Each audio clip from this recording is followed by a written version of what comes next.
red dot.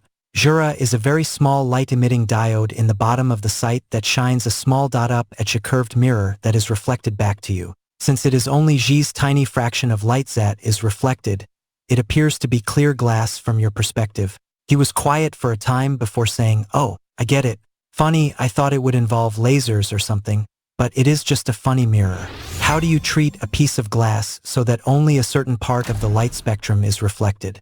Lily clucked her tongue. That is a much more complicated question. We'll just say you do it carefully. But you basically have to vacuum deposit a very small substance, usually a metal, on your optical surface, the same as if you were making a regular mirror. You repeat G's multiple times. Tuning to your particular color band, you want to be reflected based on your individual and combined characteristics of your layers you add. She didn't mention that the only way she knew the particular optical coatings was she scanned a red dot site with her scanner. The vacuum deposition box she had constructed when she was trying to create lasers from scratch, hoping that playing with the output optics a little would be enough to get a working weapon. They weren't, but she did end up using it both to create red dot sights and some test lenses for microscopes. Oh, and she made the apprentice a set of sunglasses, too, that blocked out all UV light. She wasn't sure the girl would be down with replacing her eyes with cybernetic replacements, so the girl needed to take better care of her vision than Lily did. Jura is something I need to talk to you about regarding my friend, as I would not want you to accidentally offend him or his girlfriend, Lily said, as they waited next to the diner. Gary turned to her, and Lily carefully explained the complexities of the mechanism to him. Surprisingly, Gary did not seem to care, and even shrugged and said, "After my wife left me, I can definitely see the appeal of a robot girlfriend." Lily found that a little amusing but had to carefully correct him that Sophie was a fully sapient individual, the same as any human. That he had a bit more trouble accepting but agreed to be polite and agreed that he had no idea what would happen or how a robot would grow after 200 years of continuous operation. Her truck pulled up to a stop next to the diner. Lily glanced at the chronometer still running at 46 minutes and 20 seconds. She was tempted to check the surveillance drone to see if he had been slowing down to make the ETA he gave or if he just was that precise, but she decided she didn't want to know. Her truck looked like a proper 18-wheeler now, as the trailer they stole was an enclosed box-type trailer. Those weren't too popular in the apocalypse, as it was common to have guards or even passengers ride in the flat-top trailers that were most common. A guard wouldn't be able to protect you that well if they were inside a steel or aluminum box. Still, for now, it would be fine. She did have a Gatling laser installed on the roof, after all. They both hopped up into the cab. Gary had to go into the back sleeping area and sat next to Sophie. Lily introduced everyone, and Gary was polite and shook Sophie's manipulator, saying, "It's nice to meet you, ma'am." Lily suspected that Scott only had a few categories of people in his brain, and definitely those who treated Sophie well and those who didn't were two of the major ones. Lily herself had a sliding numerical scale between 1 and 10, where 1 indicated someone she would protect at all costs, even if it meant her own death, and 10s were people she would absolutely kill and melt their cortical stack if she had the opportunity to do so, although she had never actually had to really kill anyone until she came to the Fallout universe. She did not, presently, have any ones in her database, but the apprentice was a low 2 and the lowest person in this universe. Scott and Sophie were low 3s, while the average stranger she met was usually in between a 6 and a 7, depending on her first impressions of them. Grace was mid to high 3. Her team were 4s along with Mr. Toombs, while Miller and Gary were both presently low 5s. Gary was close to becoming a 4, primarily due to the fact that since she brought him into the world again, she felt a little responsible for him, as well as his continued behavior reinforcing trust and that he wasn't working against her interests. While she liked Miller, she doubted he would ever be much lower than he was now due to his priority of protecting a group of people that Lily was not a part of. She could see continued cooperation being in both of their best interests, but she could also see him selling her out if he absolutely had to in order to protect those he had sworn to defend. She could and did respect that, but she wouldn't let him lead her down the garden path, either. Before she came to this world, she had numerous and complicated flowcharts that she handed to her social assistants, which specified the ideal response to a given person based on her rating. Death, or at least serious bodily injury or sleeve destruction, were common endpoints on her flowcharts when dealing with 9s and 10s, but they could also happen to 7 and 8s given the right circumstances.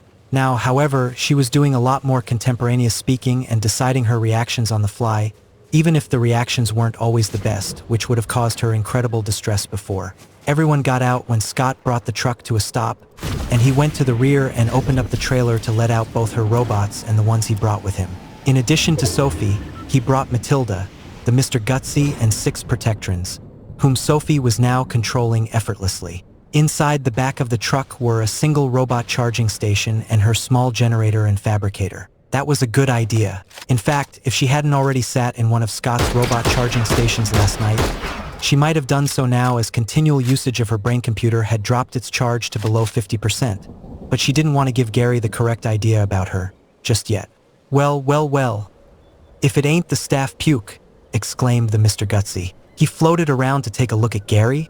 Are you a soldier, boy?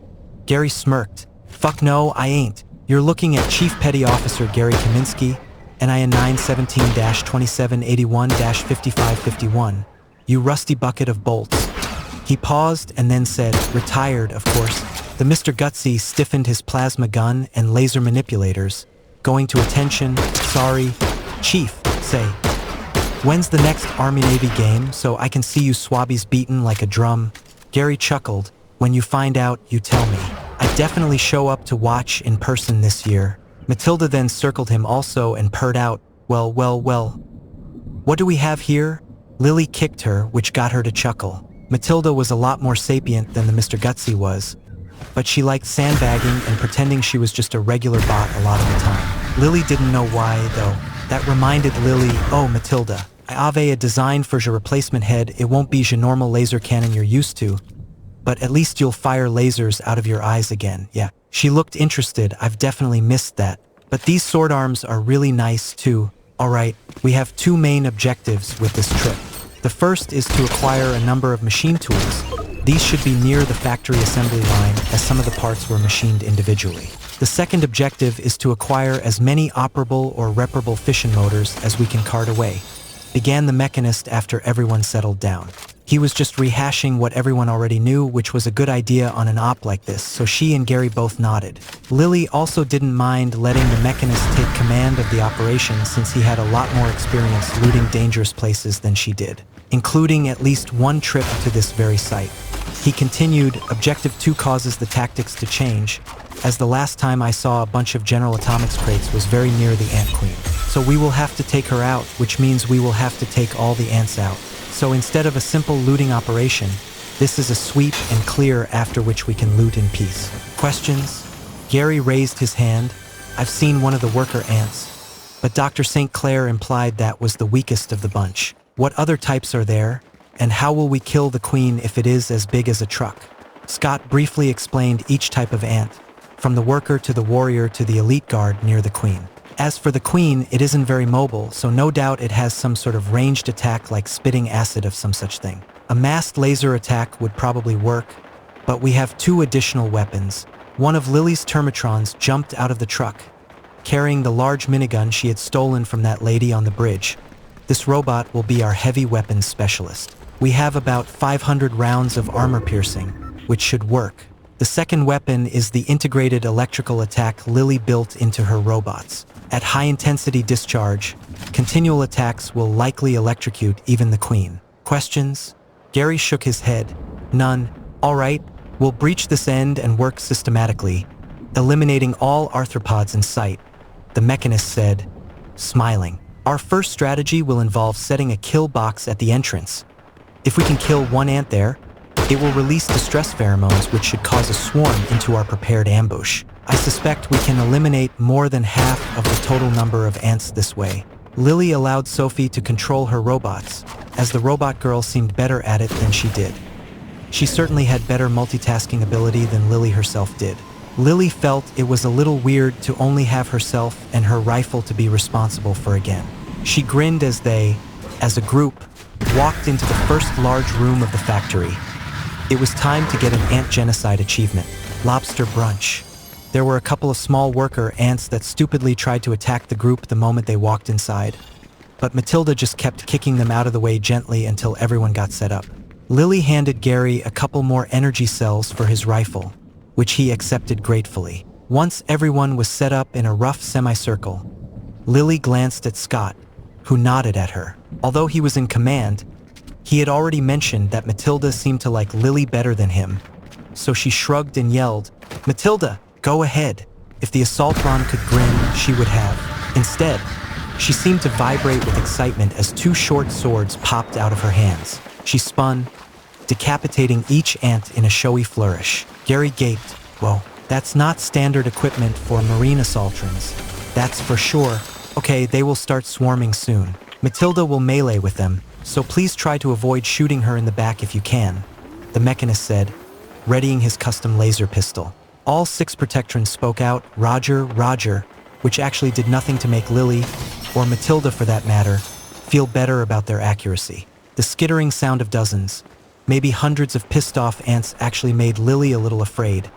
Thank Thorala Jesus that I never came here before leaving for Megaton. She remembered the Corvega factory as a pretty easy dungeon area in Fallout 3, but there were at least 100 times the number of ants, judging from what she heard, to say nothing about their attack patterns. The enemy AI in Fallout 3 wasn't the best, and they certainly didn't actually code in the normal ant behavior where a dead ant will agitate the hive like what was happening now. She saw a flicker in her peripheral vision, twisted and fired, taking the head off a worker ant that was trying to run up on them from the side. She didn't have time to feel pleased that she got the first one as everyone started opening up on a swarm of dozens and dozens of ants charging at their position from deeper into the factory. It looked like the Battle of Geonosis with all the red and blue beams lashing out at the ants, except with less crazy antics from Jedi. Matilda charged straight at the horde and leapt into the air almost 10 meters, close to the high ceiling of the garage, twirling in a forward flip for 3 full revolutions before falling down amongst the swarm with a Crash superhero-style landing. Okay, maybe she spoke too soon because that was a very Jedi or, at the very minimum, anime character entrance to the fight for Matilda. Lily wondered if lightsabers were at all possible. She didn't think so, but she definitely could make vibroblades. Maybe electrified vibroblades. Well, she didn't really have to worry about hitting Matilda because she doubted the lasers would penetrate the massive ants to deal her damage. The murder maid would only close with masses of worker ants and would dodge and jump around the few warrior ants that were rushing us. Lily thought that Matilda's hardened steel exterior would prove too much for the warrior ants' mandibles, but she thought they probably could chew right through her joints if given the opportunity. Well, Matilda was the best expert on wading through tons of enemies, so she wouldn't worry about her. Besides, Assaultron's processors were amongst the best protected of any combat bot, as their doctrine of deployment often called for near-suicidal attack patterns and then simply being repaired after being disabled once they achieved victory. Matilda certainly took that strategy to heart. Lily's tri-beam could one-shot even the warrior ants if she hit them in the right place, so she started to focus on those more significant threats, taking aimed, careful shots. Sophie was blasting every ant she saw with her rapid-firing laser, and Scott was staying very near her, clearly protecting her, which Lily found cute. She ignored a beep in her interface, as it was a low-priority alert, and she had much more pressing things to worry about. A few ants would slip past the cavalcade of fire, and Lily would often kick them right in the ocelli before blasting them in the thorax or head. However, the 4th time she attempted to do that, a worker ant managed to grab her leg in its mandibles and bite down. Her bodysuit was designed to be armored against primarily ballistic threats, so it didn't protect too much from knives, swords, or the mandibles of a damn ant. So she grunted in pain as the bite went through her skin and muscle, delivering a painful dose of formic acid into her tissues. She quickly shot it in its head, kicked off its now weakly spasming mandibles, and hopped backwards. She subvocalized a quick command, set pain level to 10%. Feeling the sudden relief from the pain was quite nice, so she kept firing at a number of ant warriors, very glad that the swarming had started to slow down after a long minute and a half of murdering ants. A quick glance at her calf revealed she did not have to worry. Both her healing systems should handle the minor injury rather quickly. Her nanites were better at neutralizing the acid, sometimes with their own bodies, and the Phoenix system was already slowly healing the damage to her skin and muscles. Gary hollered, in between shooting a worker ant with a quick 3-beam burst, "Hey, you okay?" Lily chuckled, although Gary probably couldn't hear it over all the crack of the laser discharges. She yelled back, "Yeah, I'm fine." She was going to say more, but an internal alert dinged in her head again. Except for this time, it was a 10 Hz sine wave that was almost impossible to ignore and reserved for her truly important alerts. She kept fighting, but mostly on autopilot, as she triggered the alert to display a low-opacity overhead display from her surveillance screen, with a segment highlighted with a bright orange box that was moving slowly towards the factory. The shitty analog camera on the drone couldn't be zoomed, nor was digital post-processing enhancement that useful, but she didn't need an entirely clear image to identify 3 super mutants being trailed by 3 centaurs. Fuck. 3 super mutants, unknown armament, and 3 centaurs 50 meters to the northeast approaching our position. Lily called out. The mechanist swore, which was quite unlike him, and said, "They must have been nearby and heard the laser discharges. It is a clear, cold morning. Sound travels a long way. Lily, take Gary, the Mr. Gutsy, and your robots and try to either ambush them or at least keep them occupied until we can finish the swarm in here. If we turn our backs on these ants, we'll be just as dead." While laser discharges were quieter than a rifle shot, they were still quite loud, so Lily agreed with his assessment. They must have been still asleep or at least still holed up from last night. Otherwise, her expert system would have tagged them as soon as they started moving if they were already within a kilometer of her truck. Gary glanced at her and nodded. Lily flexed her mental spinnerets, reactivating her nascent web to once again control her termitrons, especially the one who was lugging the minigun. That one hadn't been involved in the fight at all. In fact, none of her termitrons were making that big of a difference. Each high-output taser shot invariably killed a worker ant in one hit, but it took almost 2 seconds to recharge capacitors after one discharge, so they were of strictly limited utility in a fight against hundreds of swarming insects compared to the rapid-firing protectrons. The Mr. Gutsy chuckled. Finally, some real enemies. He too had been holding back. His main weapon was a plasma caster, but the ammunition was a bit too dear to just use plasma bolts willy-nilly on mere ants, so he had been blasting them with his secondary laser weapon, which was kind of weak sauce. Gary, the Mr. Gutsy, and Lily all walked outside, trailing her 7 termitrons, who walked past them, using their bodies to shield the ones who weren't made out of a steel alloy with a very high titanium and tungsten content. Gary turned to her, "You mentioned super mutants briefly. What are they, again? Besides giant?" Lily chuckled. "That's pretty much it. Giant, green skin, kinda stupid, yet always seem to have energy weapons that work. Basically, Jairi orcs. The super mutants were about 30 meters away and seemed to be sneaking up, or at least so they thought. Jai were created by a secret government research program conducted by West Tech on the West Coast. But we can talk about that later if you want." Lily pinged the Gatling laser in her truck and verified it was ready, also.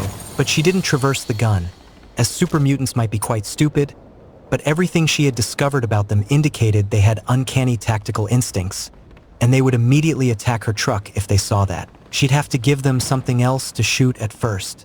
She fished out a few frag grenades from her bag and offered 2 to Gary, who grinned and swiped them out of her hand like a kid who was offered his favorite candy. Lily was still hidden behind the trailer of her truck, which she didn't particularly mind being shot up. However, it would be a little problematic if her generator inside was destroyed. The released plasma inside the trailer compartment would likely damage the other equipment. 2. Lily whispered to Gary, "Jiri sneaking up on us. Joy Zink to surprise us." Jiri about 25 meters away, behind that wrecked Corvega. "How's your throwing arm?" He just grinned and nodded. She turned to the Mr. Gutsy, whispering again, "Attack, as soon as your grenades explode.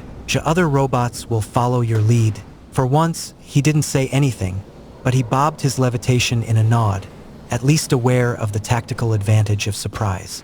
She put all but one of the grenades back into her bag and carefully pulled the pin on the one in her hand, mirrored by Gary doing the same. Carefully holding the grenade and the spoon, she stood up and stepped out in front of the empty parking lot area that would serve as their battlefield. Her tactical assistant program indicated that she should hold the armed grenade for 1.2 seconds to ensure an airburst over the super mutants' heads, but she hadn't practiced enough with grenades to feel comfortable with that, so she just lobbed it overhand immediately, Gary throwing it more or less at the same time. They both ducked back behind the trailer. Then, on her surveillance drone, which Lily had already ordered descended to about 50 meters to give a better image, she saw something that flabbergasted her. Gary's grenade landed just a tad long, but still a good throw. A super mutant turned to look at it. However, her grenade flew true, except for the fact that one of the centaurs snapped it out of the air like it was a chihuahua grabbing a pepperoni. What the fuck? The 2 grenades went off at the same time. The centaur that ate her grenade just sort of exploded, covering the other two centaurs and one of the super mutants with viscera. Gary's grenade exploded and injured the greenskin that had turned around but only pissed off the other two.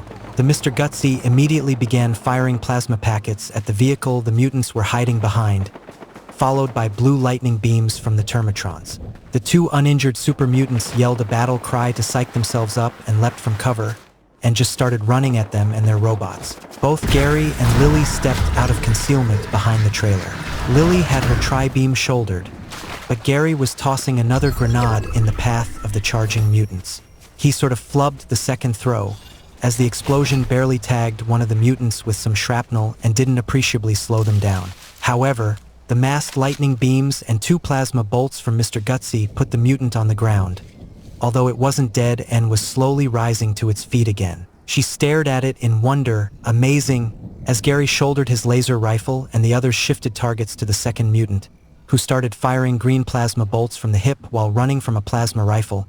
She raised her tri-beam rifle to put a carefully aimed coup de grace shot in the slowly rising super mutant, but before she could reach her aim point, a tactical alert caused her to immediately push off the ground in a backwards slide over gravel, accelerating rearwards in a dodge. A green plasma bolt sailed through the space her head was occupying just a moment ago, about a foot away from where her face was presently. The thermal bloom was so strong that she had to close her eyes, and she still got what amounted to a sunburn or first-degree burn on her face just from the near hit. Fuck. The whole point of this exercise was to give the mutants her robots to aim at.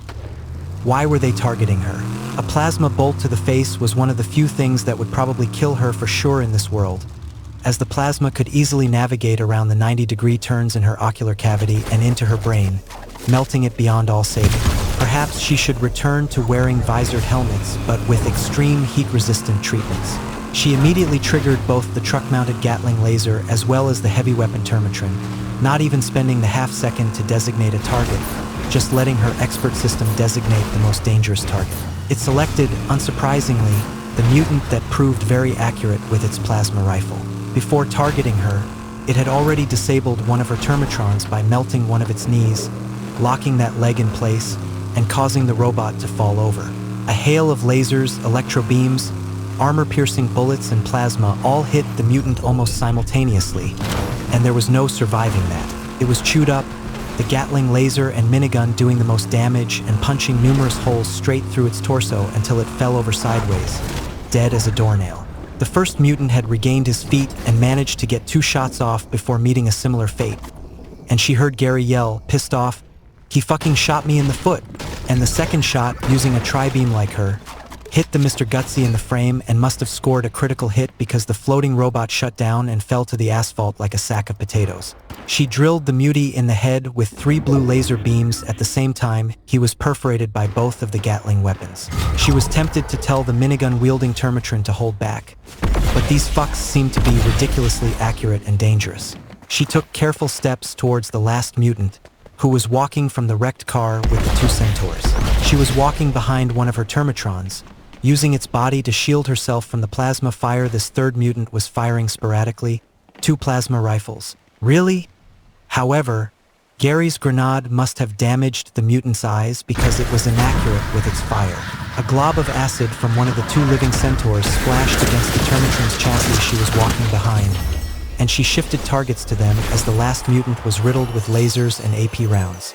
Gary had shifted to the centaurs too, after dodging a slow-moving globule of superpowered digestive acid. She triggered the minigun Termitron to stand down, but both Gary and she had put down their respective horrors before even the Gatling laser turret shifted, although it still put about a dozen laser blasts into each centaur on the ground as insurance. Both she and Gary kept their weapons raised in a ready position, scanning for new threat. Tri-beam. The Mr. Gutsy took a beam to something important and is down. Hopefully, he is reparable. Gary took a beam to his foot. Status? Nanny, 45